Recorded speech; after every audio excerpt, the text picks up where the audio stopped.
Dory 1, this is Fireteam Delta. Dad's coming home. Welcome to the Military Veteran Dad Podcast, where it is our mission to bring every dad home. I am your host, Ben Cloy. I'm a United States Marine veteran, husband, and a father. We will bring authentic conversations to inspire action in your life so we can close the gap between the dad you are today and the dad you want to be tomorrow. This is the Military Veteran Dad Podcast. Welcome back to Fatherhood Friday. This is your official welcome to the weekend. As always, I'm your host, Ben Cloy, and it is always great to be back here on the microphone talking to you guys. If you missed the announcement on last week's Fatherhood Friday, I'm going to pause the interviews till April 5th. They'll be back after April 5th, working on some things behind the scenes, and I needed a little bit more time to get those done. So I had to pause the interviews for a little bit. But you're going to keep getting Fatherhood Fridays until then. And today is a byproduct of what I was working on, because I was working on something that I wanted to offer dads out there as some basic information, this is how you can be a better dad. And today is that topic. And today we are talking about 5 proven strategies for having better connection with your family.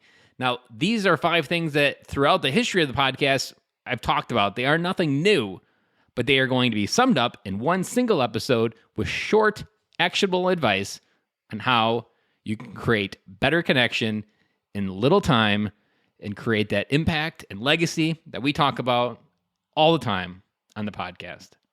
So let's just get started with number 1. Number 1 is probably my favorite piece of advice to give other dads, is give them the keys to the fun.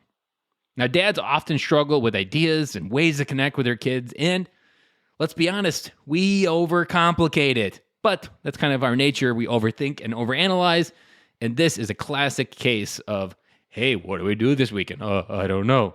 Give them the keys to the fun. It's not up to you to have all the ideas. Just like at work, it's not all on you to have all the ideas. It should be on you at home. Give your kids the keys to the bus and let them decide where to go. And I'll give you a little spoiler alert. It's always simpler than you actually think it's going to be.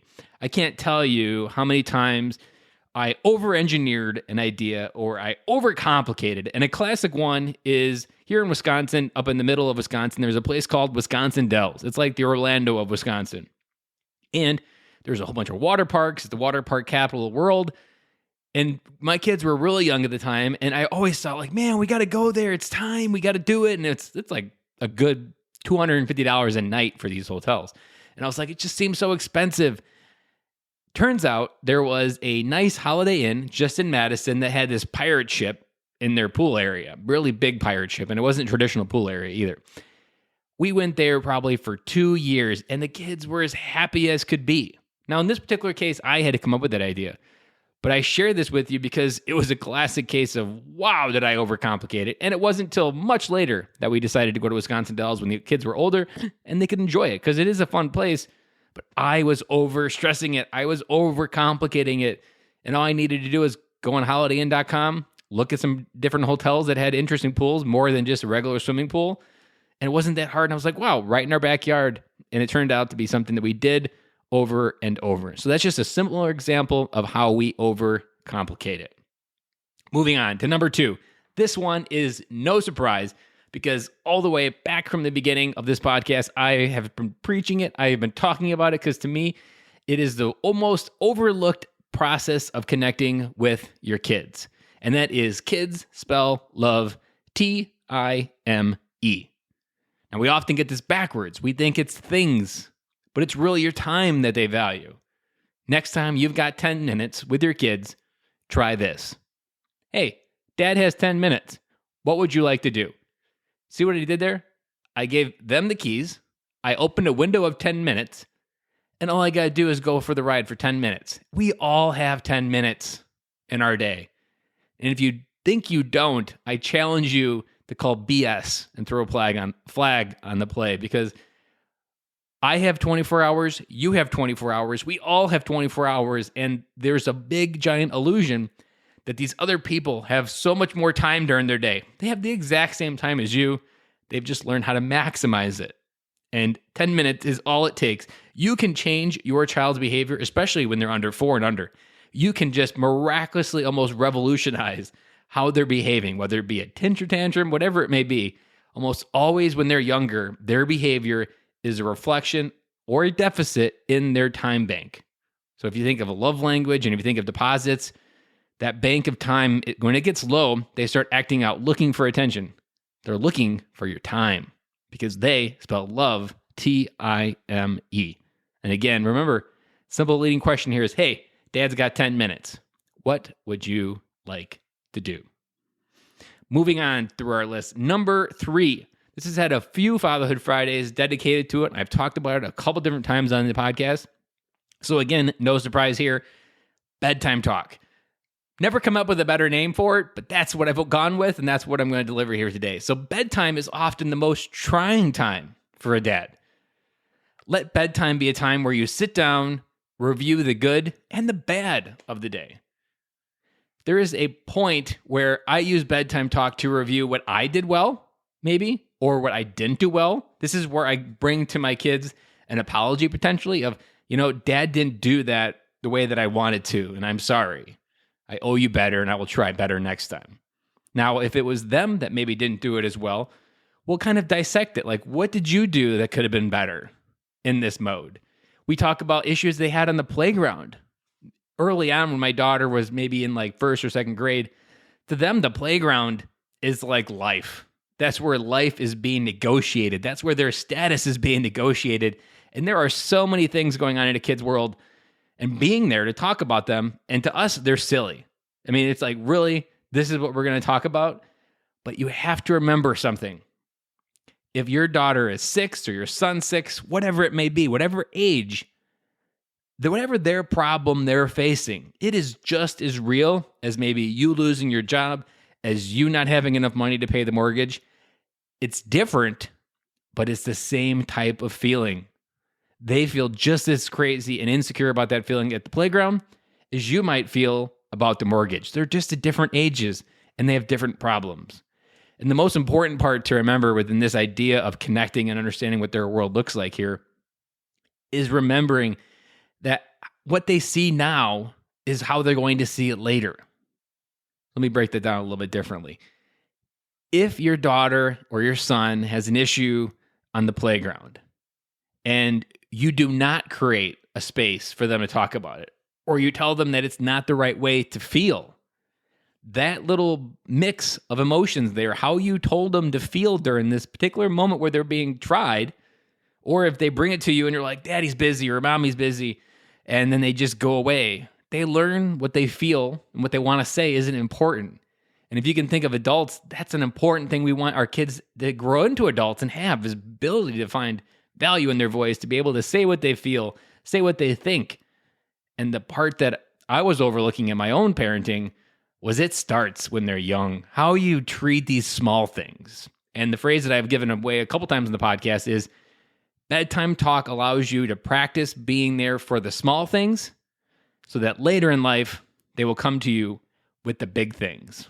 Now, let me give you a really, really extreme example of this, that when you're doing bedtime talk with any kid, I would say under 10, you are creating a space to share something scary, something raw, to talk about things in a very open way. You are creating psychological safety for that child to bring you something that they need to talk about.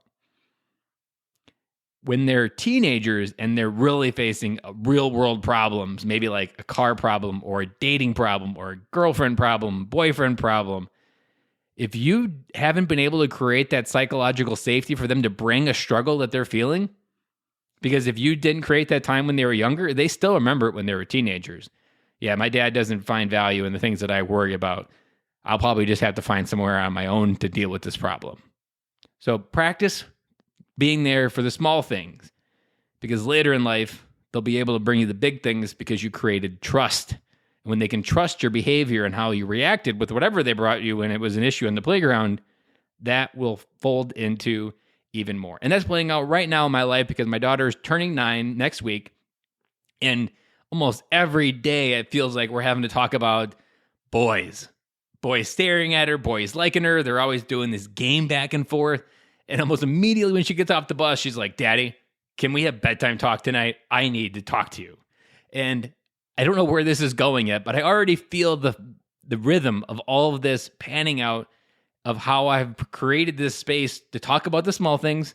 And now to her, these big things, these big issues, like there's boys just staring at me in class. What do? We just talk about it. And as life keeps going, we'll keep talking about it because I want her to find the safety in me to talk about what she's feeling. And that is what bedtime talk allows you to do from all the different ages, whether it being reading a book or, like, for example, my 4-year-old daughter. A lot of that is we read a book and we tell jokes. My son, we tell a lot of jokes too. Sometimes it's just a tickle game, whatever it may be. It's just creating space where you two are together and it's just you and him or her. And that's the most important part, is that they have a place to just connect with yourself and know whatever they bring, that you're not going to get super crazy, you're not going to get super angry, that they can bring you whatever they need to, and you'll be there. Because that's what we want to do as parents, is be that first voice to a topic that they don't understand. And if you've proven early on that you don't find value in what stresses them out, unfortunately, that's going to play out in negative ways as they grow up. So moving on, this one is super fun. Number 4, let's go on an adventure. Kids are wired for adventure. It helps them find out what they love. Adventure can be anything that helps the kids discover how they fit into this big idea we call, as adults, life. Adding an element of adventure elevates almost any activity. Case in point, I have learned in the last year of being a stay-at-home dad that you can literally tack adventure onto almost any activity, maybe minus a grocery store or school probably, and the kids will get excited about it. And one way that I do this is I don't have a truck, so we can't take the bikes anywhere. And it's a big pain in the butt that I don't have a truck. But I've been trying to work through it, find a way to solve this problem. And the way I did was we all have scooters, except me, I walk. But the kids have scooters. And we go on a scooter adventure. And now let me tell you, now that may sound like, wow, that sounds interesting and different. It is nothing more than finding a paved bike path that has something for the kids to do at the end of that bike path, parking a little bit further away, scootering to wherever we're going, and they have fun. We just did it this past weekend. We parked about a mile away from a park. There was a stream next to it. You thought I took the kids to Disney World. They were so excited to just check out nature and put their hands in the water and jump on the rocks. Like, I literally could have taken them to Disney World and I probably could have got the same reaction. But all we did was we literally parked an hour away from a park. We got on our scooters. We started walking. We maybe got a block and they were already off the scooters exploring nature. Adventure is a pathway to help your kids explore how they fit in to this world. Now, that was a very simple cityized version of adventure. You can go much further, whether it be rope climbing or anything related to camping and outdoors and hiking. Like, there are some real adventures that you can go on, going out west and going out in the Rockies and different things like that. That's like the extreme version and maybe what most people think of adventure. But there are so many different ways that you can bring adventure into your kids' lives. And it is the path for them to figure out who they are and how they fit into this world. Number 5, always kiss your partner first. Our commitment to our partner will outlast all other commitments. It will outlast your job, your service. It will even outlast raising your kids. It will even outlast your extended family commitments. Let them always be the first one you kiss when you come home. Now, let me unpack this, because this wasn't just my idea. It was actually a podcast interview almost way back. I feel like it was episode 15. And this advice has reminded me of that we always have our priorities backwards as men, that we often give more priority to these temporary commitments than the one that we said when we said I do, which was the one that's the end of time. So why would I prioritize all these other things that are temporary over the one that's really going to outlast them all? Often you hear of couples where they focus all on their kids, raising them, and they forgot to date each other. And then all the kids leave and they don't know who each other are. Even the idea of putting your kids first is incorrect in my opinion. Because when you put your kids first, they're going to leave. And if you don't spend time remembering why you came together as a couple, it's just going to unravel as quick as you can keep it together. So always remember to kiss your partner first. And if I could set up a scene where this advice was painted to me, if you walk in the door of your home from work and your kids greet you at the door, try this. Walk past your kids.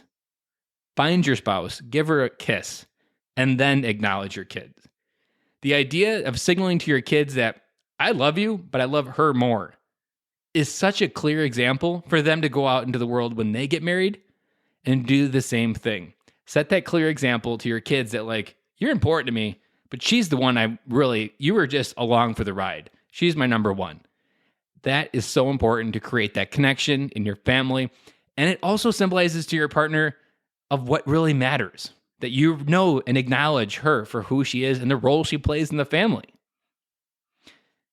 And so those are my top 5 ways to have better connection with your family. Like I said, they're things that have been painted throughout the podcast, but through this break that I've been going on, this was something I created, and I want to get it out there to as many people as I can. So now here you've got a perfect playbook to create some connection as you go into the weekend. And as always, again, just to remind you, I will not be on the microphone on Monday, but I will talk to you guys again on Friday. Have an amazing weekend. Go out there and create some adventure.